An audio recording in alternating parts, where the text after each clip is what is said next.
ভারপ্রাপ্ত চেয়ারম্যান তারেক রহমানের দেশে ফেরা ঘিরে নিশ্চিদ্র নিরাপত্তা বলয় গড়ে তোলা হয়েছে। 25 ডিসেম্বর তিনি দেশে ফিরবেন। তার নিরাপত্তায় পুলিশ, র্যাব, বিজিবি, সোয়াত সেনাবাহিনীর প্রায় 2000 সদস্য মোতায়েন থাকবে।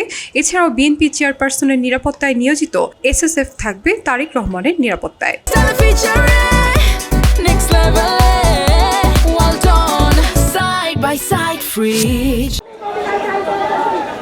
নিরাপত্তায় নিয়োজিত পুলিশ সদস্যদের অতীতের রাজনৈতিক সংশ্লিষ্টতার বিষয়টিও গুরুত্বের সঙ্গে যাচাই বাছাই করা হচ্ছে।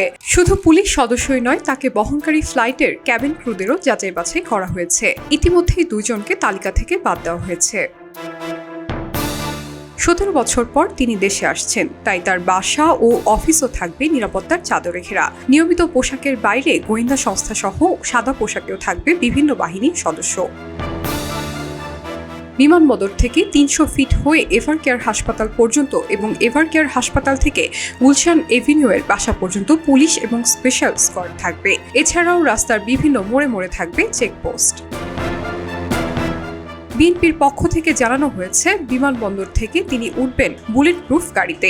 ইতিমধ্যে স্বরাষ্ট্র মন্ত্রণালয়ের জননিরাপত্তা বিভাগের অনুমতি নিয়ে ক্রয়কৃত গাড়িটির রেজিস্ট্রেশন সম্পূর্ণ করেছে দলটি। এই গাড়িতে তিনি ঢাকার বাসা থেকে অফিসে যাতায়াত করবেন। খবরের কাগজ, নিখাত, নির্ভীক, নিরপেক্ষ।